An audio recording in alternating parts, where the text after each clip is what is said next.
मनोहर का घर पुराने कब्रिस्तान के पीछे था और उसके घर की छत से वह कब्रिस्तान अच्छे से दिखता था।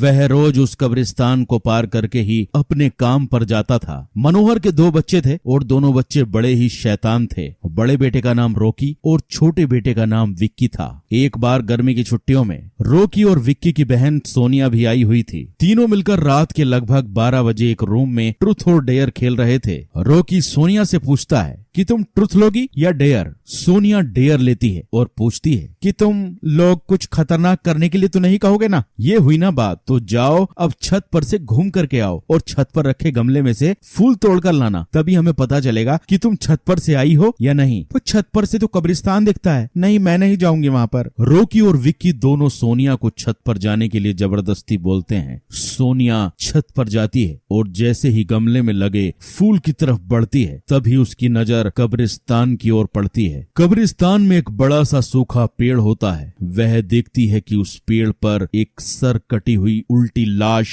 लटक रही होती है। सोनिया उसे देखती है और जोर से चिल्लाती हुई बेहोश हो जाती है। फिर जब सोनिया बहुत देर तक छत पर से नहीं लौटती है तो रोकी और विक्की दोनों डर जाते हैं। वह छत पर जाकर देखते हैं तो पाते हैं कि सोनिया बेहोश पड़ी है। वो तुरंत मनोहर को बुलाते हैं और सारी बात बताते हैं। तुम तीनों को ऐसा खेल खेलने की जरूरत क्या थी? और रोकी, तुम तो जानते हो कि उस कब्रिस्तान के बारे में कैसी कैसी खबरें आती हैं, फिर भी तुमने सोनिया को रात में छत पर जाने के लिए क्यों भेजा? सॉरी डैड, मुझसे गलती हो गई, हम आगे से कभी ऐसा नहीं करेंगे, और फिर कभी दोबारा ऐसा काम किया तो तुम दोनों को उस कब्रिस्तान में छोड़ाऊंगा। अच्छा सोनिया बेटी, ये बताओ तुमने वहाँ ऐसा क्या देख लिया कि तुम वहीं बेहोश हो गई? सोनिया सहमी हुई हालत में मनोहर को सारी बात बताती है कि उसने क्या देखा। मनोहर ने उस कब्रिस्तान के बारे में ऐसी खबरें पहले भी सुनी हुई थी, इसलिए वह सोनिया को डांटता नहीं है और बच्चों को संभल कर रहने की सलाह देता है। एक दिन मनोहर को काम से छुट्टी मिलने में देर हो जाती है और उस दिन उसे ऑटो भी नहीं मिलता है। वह पैदल ही घर की ओर चल पड़ता है। इधर विक्की और रोकी दोनों आपस में बात करते हैं। विक्की, तुम्हें क्या लगता है सोनिया ने जो कहा वो सच है? मुझे तो लगता है वो सिर्फ बातें बना रही है, वो उसका भ्रम होगा। अरे नहीं भाई, तुमने उसकी हालत देखी नहीं, एक दिन भी और यहाँ रुकने को तैयार नहीं हुई। मुझे लगता है कि उसने सच में कुछ ऐसा देखा होगा कि चलो हम कब्रिस्तान में जाकर खुद ही देख लेते हैं। अरे भाई, तुम पागल तो नहीं हो गए? मुझे अपनी जान बहुत प्यारी है, मैं कहीं नहीं जाऊंगा और तुम भी मत जाओ। विक्की